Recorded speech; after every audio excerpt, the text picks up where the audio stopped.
বড় ভাইকে ছোট ভাই বলে, ও ভাই আমি বিবাহ করে ফেললাম, সন্তান এসে গেল। এই যুবকেরা শোন, ভালো করে শোন, জীবনে চালাকি তো কম করলি না, কয়দিন আর করবি রে বাবা? এই চোখের সামনে কত যুবকের লাশ, গাড়ির নিচে যুবকের লাশ, পানির নিচে যুবকের লাশ, ঘুমের বিছানায় যুবকের লাশ। ইদানিং কালে ভালো ভালো মানুষ মরে যায়, বেশিরভাগ যুবকেরা মরে যায়। কোনো রোগ নাই, হঠাৎ করে কয় বুকে ব্যথা নাই। কিও ভালো মানুষটা হঠাৎ মরলো কেন? কয় নতুন করে এক হঠাৎ রোগের জন্ম হইছে জমিনে।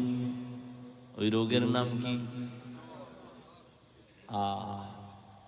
তুমি সুস্থ মনে কইরা না বেশি দিন বাঁচবা, আর সুস্থ মনে করার কোনো কায়দাই নেই। যেই পরিমাণ সারা রাত্র মোবাইল চালাও, এতে তোমার কিডনি, তোমার হার্ট, তোমার ব্রেন সব শেষ। আমি হুজুর বলছি এই জন্য তোমার গায়ে লাগে না।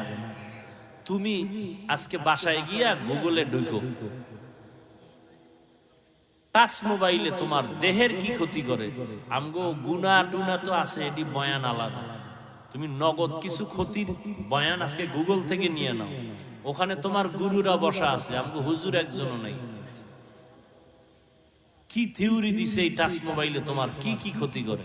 চোখের পাওয়ার নাই, কানের পাওয়ার নাই, ব্রেন নাই, জীবন নাই, যৌবন নাই, কিডনি নাই।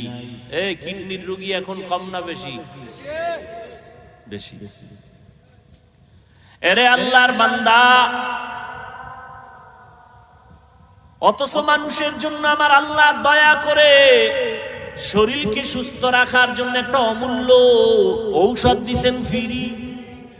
তোমার বয়স মাত্র 25, চেহারা কার্টুন কার্টুন ভাব, তোমার চেহারার মধ্যে কোনো আলো নাই, উজ্জ্বলতা নাই, দেখলে মায়া লাগে না। কারণ কি? অথচ আল্লাহর কসম 40 বছর পর্যন্ত কমপক্ষে তোমার চেহারা নষ্ট হবে না, কোনো মেডিসিন লাগানো লাগবে না। কারণ আমার আল্লাহ পুরো বডির মধ্যে চেহারাটা কুদরতের ছাপ লাগায়া দিছে।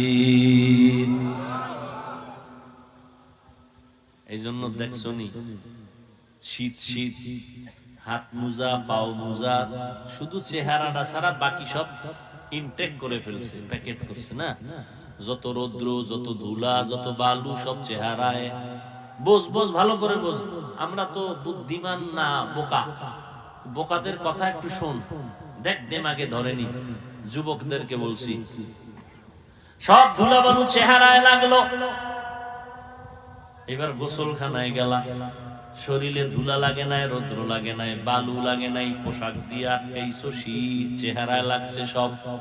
গোসলখানায় গিয়ে দেখবি শরীরটারে সাবান না দিলে ময়লা যায় না। আর যেই চেহারায় ধুলা বালু রৌদ্র লাগলো, ওখানে কোনো সাবান লাগবে না, হালকা পানি দেও, পুরো বডির মধ্যে চেহারাই তোমার উজ্জ্বল।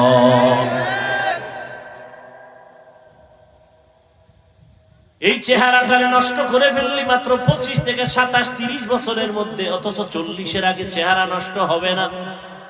একমাত্র কারণ এই গজবের মোবাইলে সারা রাত কবিরা গুনাহ করছো।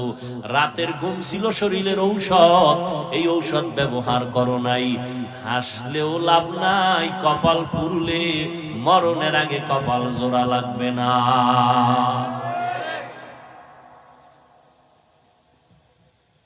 কেমনে বুঝাইতাম? লজ্জা শরম কমে গেছে তো, এই জন্য আর ধরে না কথা। 25 বছরের ছেলে, তুই ক্লাস 7-এ পড়ো, বাসায় যাইয়া প্যান্ট শার্ট খুলে রাখছে, তোর মা চাকরানি ধুইয়া দিবে না? ওই বেয়াদব, উচিত ছিল তোর কাপড় তুই ধুবি, তোর মায়েরটাও তুই ধুইয়া দিবি। নিজের মশারিটা নিজে টানাবি, মায়ের মশারিটাও টানায় দিবি। কি শিখেছো? মা বাবার বদদুয়াই পেয়েছো, আর কিছুই না। তোর কপাল বড় খারাপ, তোর মা বরদোয়া করেছে, তুই খারাপ ব্যবহার করেছো মায়ের সাথে। মা বলছে মোবাইলটা বন্ধ কর, শোনা মাত্র মায়ের গালি দিছো। ওই মা কিছু কয় নাই, গোপনে চোখের পানি ছেড়ে কান্না করেছে। এই কারণে আজকে তুই হাজারো বয়ান শুনছো, মোনাজাতে চোখে পানি নাই। মা বাবার অভিশাপ লাগছে তোর কপালে, শিক্ষকের সাথে বেয়াদবি করছো, অভিশাপ লাগছে তোর কপালে। মরার আগে লেখা রাখ, তওবা যদি না করো তাও তওবা কিন্তু আল্লাহর কাছে করলে হবে না। খুব খবরদার, সাবধান। এই কথা জানো, মনে নেই, আবার স্মরণ করায় দিই। বান্দার হক বান্দা মাফ না করলে আল্লাহ করবেন না, এটা আল্লাহর ওয়াদা।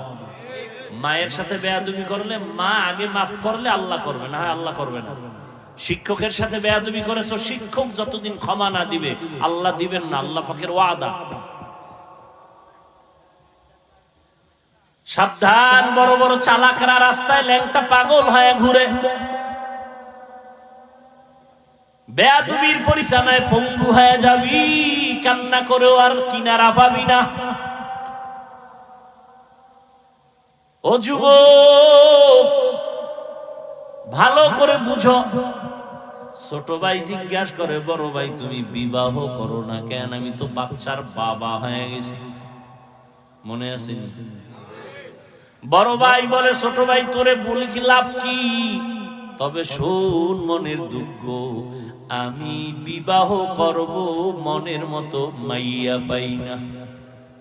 মনের মতো বলে, কেন? তুমি রমনা ভার খেয়ে অভাব আছে? ছোট ভাই মনে করছে তাহলে একটা জাতের মাইয়া লাগবে, সুন্দরী, রূপসী, ডানা কাটা পরি। কি ডানা কাটা পরি মানে কি? তোর ঘরে আইয়েই ডানা কাটবে, তোর মায়ের ডা কাটবে, তোর বাবার ডা কাটবে, শেষে তোর ডা কাটতে রাস্তার ফকির বানায় বলবে আমি হিজরত করলাম। ছোট ভাই খোঁজ খবর নিয়ে খেয়াল করেন, মোনাজাত দিয়ে দেব।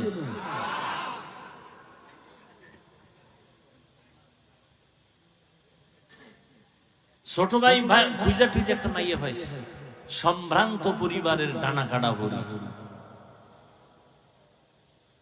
এবার বলে, বড় ভাই জাতের মাইয়া পাইছি, লেখাপড়ার কমতি নাই, সার্টিফিকেট সব ফার্স্ট ক্লাস ফার্স্ট, সুন্দরী, রূপসী, হাজারে এক খান, ডানা কাটা ভরি।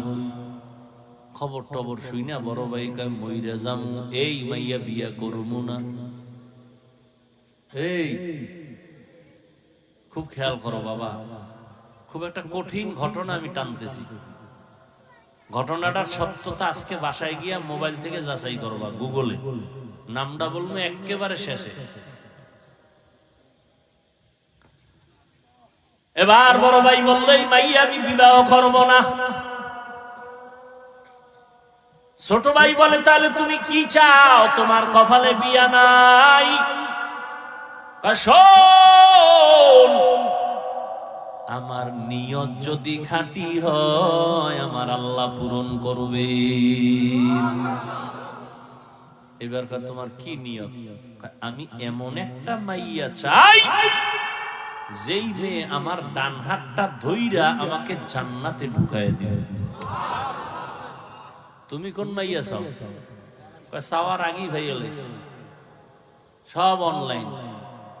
কি অনলাইনে এখন বাজার পাওয়া যায়, চাউল পাওয়া যায়, পোশাক পাওয়া যায়, তার বাদ রাখবি কি? ওটাও পাইছো বোনাস। তবে রেডি থাক, কপালে বিয়া তো নাই। 99% তোর কপালে বিয়া নেই, 1% থাকতে পারে, তবে বউ পাবি না, পাবি জল্লাদ। এক জল্লাদ জুতা দিয়া তোরে বাইরে এরপরে টের পাওয়ায় দিবে চারি মাইয়ার ইজ্জত নষ্টের জাল কেমন। চারি মাইয়ার ইজ্জত খাইছো না, এক মাইয়া হিসাব মজা বুঝাই দিবে, কত ধানে কত চাল টের পাবে। লিখে রাখ। দলিল চাও? দলিল আছে কোরআনের আয়াত। সময় নেই আমার ওদিকে ঢোকা, আমি ঘটনাটা শুনাইতেছি। পর্দার আড়ালের আম্মা জানেরা ভালো করে শুনেন, ও বোনেরা শুনেন, আপনার মতো কত মা এখনো এলাকায় আছে, 5 বেলার নামাজ পড়ে, স্বামীর মাল হেফাজত করে, সন্তানগুলোকে মানুষ বানাবার মেহনত করে, নাই? ও আম্মা জানেরা একটু নিজে নিজে ভাবেন, আপনি কেন পারবেন না?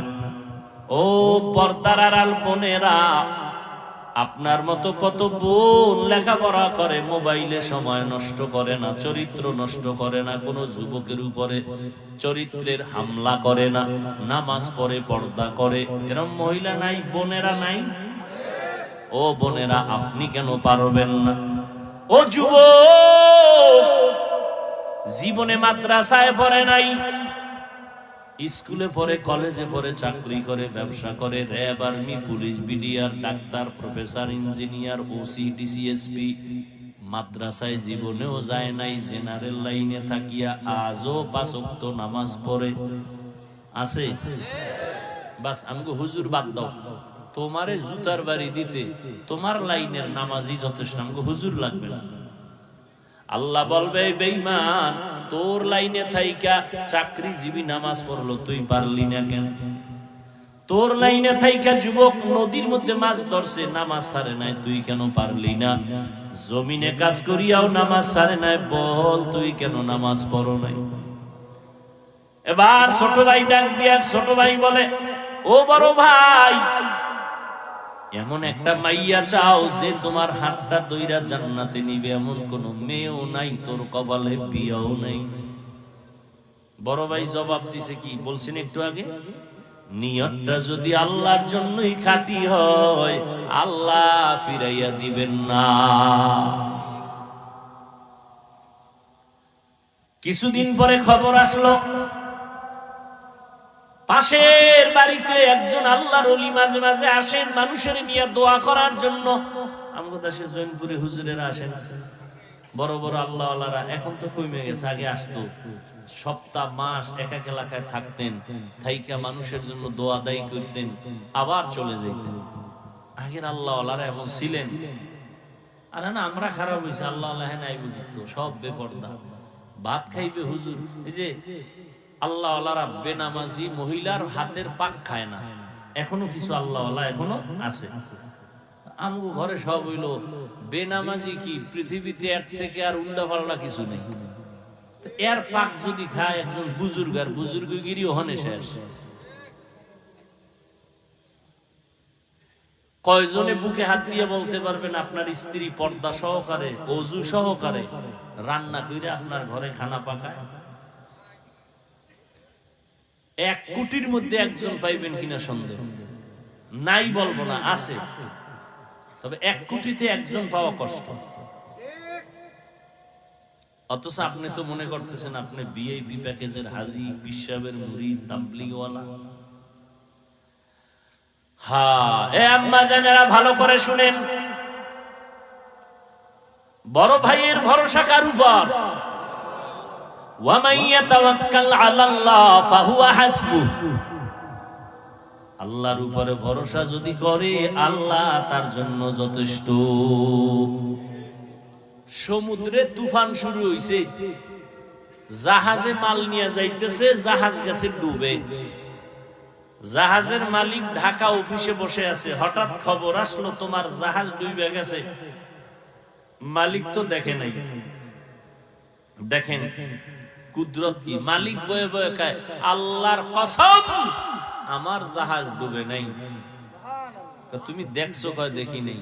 খবর নাও, খবর নিয়ে দেখে ঠিকই তার জাহাজ ডুবে নাই, আর একটা ডুবছে।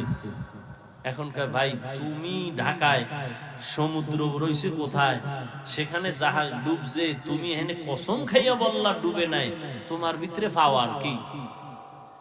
আমার উপরে, আমার অন্তরে পাওয়ার আল্লাহর উপরে ভরসা। কি? রাসূল বলছেন মালের যাকাত ঠিক মতো যদি আদায় করে, আল্লাহ ফেরেশতা দিয়া তার মাল হেফাজত করে। তাহলে আমি ঠিক মতো যাকাত দেই, আমার মাল নষ্ট হবে কেন? কি? যারা ব্যবসা করেন, আপনার দোকানে চুরি হয় কেন?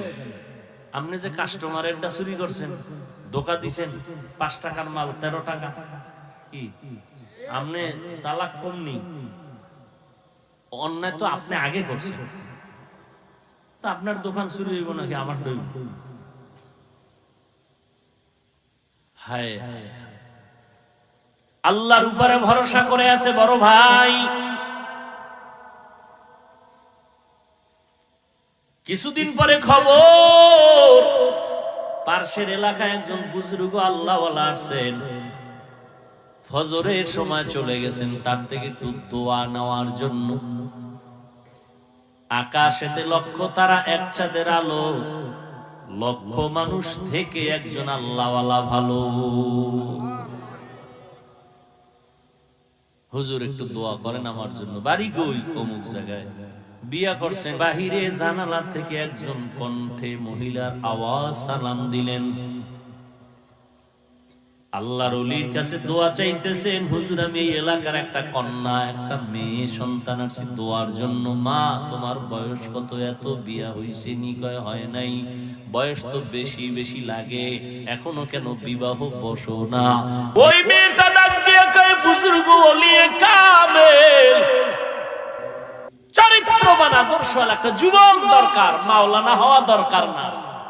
আদর্শ সুন্দর হওয়ার জন্য মাওলানা হওয়া লাগে না, হুজুর হওয়া লাগে না। ও মা তুমি বিবাহ বসবা নিয়ে এই বান্দার কাছে, আমি গরিব বলে গরিব লাগবে না, আসল আদর্শ দরকার। হুজুর মধ্যস্থা হইয়া বিবাহের বন্ধন করে দিলেন। এবার দুইজন মিলে দাম্পত্য জীবন শুরু করলেন।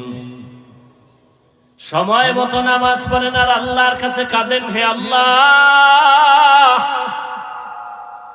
আমাদের দুইজনার মহব্বতে এমন একটা সন্তান ছেলে দাও, যেই ছেলের দ্বারা গোটা দুনিয়ার অন্ধকার আলোকিত হয়ে যাবে। মাও দোয়া করে, স্বামীও দোয়া করে, বাবাও দোয়া করে, দুজন মিলে নামাজ পড়ে দোয়া করে। তাদের দোয়ার কারণে আমার আল্লাহ বলেন, আমার কাছে চাইতে দেরি, আমি দিতে দেরি করব না। স্বামীও চায়, স্ত্রীও চায় নেককার সন্তান। আল্লাহ ঠিকই দোয়া কবুল কইরা তাদের একটা নেককার সন্তান দান করলেন। লালন পালন করিয়া মদিনার আদর্শওয়ালা বানায়া দিলেন। এই ছেলেটা বড় হইয়া ওই বাইতুল মুকাদ্দাস, প্রথম কিবলা যে ইহুদি ইসরাইলেরা দখল করে আমার ফিলিস্তিনিদের উপরে হামলা চালায়, ওই সন্তান মা বাবার দোয়া পাইয়া প্রথম হাতটা বাড়াইয়া ওই বেঈমানের হাত থেকে প্রথম কিবলাটারে স্বাধীন করলেন, সিরিয়ার জমিনটারে স্বাধীন করলেন। ওই যুবকের নাম গুগলে সার্চ দিয়ে আজকে দেখবা, ওই বান্দার ইতিহাস জানে না এমন কোন শিক্ষিত মানুষ নাই। ওই বান্দা স্বর্ণের মানুষ, আল্লাহর ওলি, একজন জগৎ বিখ্যাত বুজুর্গ, ওলিয়ে কামেল সুলতান সালাউদ্দিন আইয়ুবী রাহমাতুল্লাহ আলাইহি। এতক্ষণ যেই যুবক যুবতীর ঘটনা শুনাইলাম, ওই মা বাবা হলো সুলতান সালাউদ্দিন আইয়ুবীর মা বাবা। মা বাবা কেমন তো বুঝাইলাম, তার গর্ভে সুলতান সালাউদ্দিন আইয়ুবী। যাও গুগলে আজকে সার্চ দিয়ে দেখবা সালাউদ্দিন আইয়ুবীর ইতিহাস কি, খুঁজো কেমন মা বাবার সন্তান, আর তুমি কেমন সন্তান। তোমার দ্বারা সমাজ আলোকিত হবে দূরের কথা, তোমার কারণে বহু সন্তানের আদর্শ নষ্ট হয়ে যাচ্ছে, খবর নাই। তুমি নিজেও ধ্বংস হয়েছো, এলাকার আরো কিছু যুবকদের তুমি ধ্বংসের পথে দাওয়াত দিতেছো, আসো নামাজ এত তাড়াতাড়ি লাগবে না, একটু নেশা পান করো, চলো ঘুরতে যাই, ঘুরতে যাই, ঘুরতে ঘুরতে পুইরা মরো। এখনো সময় আছে, তওবা করে নাও, আল্লাহর কাছে তওবা করো। হে মালিক, আমার মতো তোমার মতো যুবক যদি জেনারেল লাইনে থাইকা নামাজ পড়ে, আমি কেন পারবো না? মনে মনে আল্লাহকে বলো, আল্লাহ জীবনে গুনাহ করে জীবন কাটাইলাম, নামাজ ছাড়লাম, বেপরদায় চললাম, মা বাবারে কত কষ্ট দিলাম, ওলামায়ে কেরামের বিরোধিতা করলাম, কত মুরব্বির সাথে বেয়াদবি করলাম, শিক্ষকের সাথে বেয়াদবি করলাম, আজকে জীবনটা মনে হয় নষ্ট করে ফেলেছি, শয়তানের ধোঁকায় পড়ে গুনাহ করেছি। আজকে তোমার দরজায় আসছি ফিরিয়া, আর গুনাহ নিয়ে বাসায় যাব না। পিছনের গুনাহ থেকে তওবা করে নিলাম। ও যুবকেরা, ও বৃদ্ধ বাবাজিরা, মা বোনেরা, তওবার নিয়ত করো। আজকে থেকে আল্লাহর কাছে বলো, হে মালিক, জীবনে আর নামাজ ছাড়বো না, বেপরদায় চলবো না, মা বাবাকে কষ্ট দিব না।